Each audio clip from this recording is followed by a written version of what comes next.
কবিতাৰ শিৰোনাম নিষিদ্ধ। মৃত্যুৱে মোৰ শিৰৰ সেন্দুৰকণ নিজৰ কৰি ল'লে। হেতা পৰা চকু আৰু শুকাই যোৱা শৰীৰ তেওঁৰ হেনো বৰ প্ৰিয়। আকাশ কঁপি উঠিল। স্বনিনাদিত হ'ল অতীত বিধান, মই নিষিদ্ধ।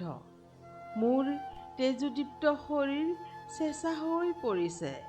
শিৰত নিষিদ্ধতাৰ উল্কাপাত। মা, এয়া চোৱা, মোৰ ৰঙা ৰিহাখন সহায় দিলে। খোপাৰ গোলাপটো হেনো অপবিত্ৰ হ'ল আৰু সুশোভিত বালা পিন্ধা হাতখনো। মই এতিয়া যাত্ৰাপৰত দুৰ্ভাগ্যৰ প্ৰতীক। আৰু কি জানা, মোৰ কণমানি বাবুৰ শোৱা মেজখন মোৰ পৰা বহু দূৰ কৰি দিলে।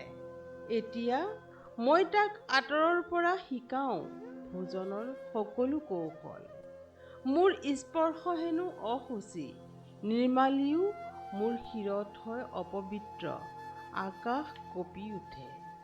এয়া চোৱা, তোমাৰ এসময়ৰ বৰচোতালৰ ৰাণীজনী এতিয়া নিষিদ্ধ। শিৰত নিষিদ্ধতাৰ উল্কাপাত। মা, তুমি মোৰ গোপন চকুপানী দেখিছা? তোমাতেই মহাশক্তি পুঞ্জীভূত। তোমাৰ সম্ভ্ৰান্ত দৃষ্টিভংগীৰে জ্বলাই দিয়া মোৰ আত্মাক দহন কৰা সমস্ত পীড়া। কবি ড. লীলা বৰঠাকুৰ। কবিতা পাঠ অলকানন্দা কাকতি।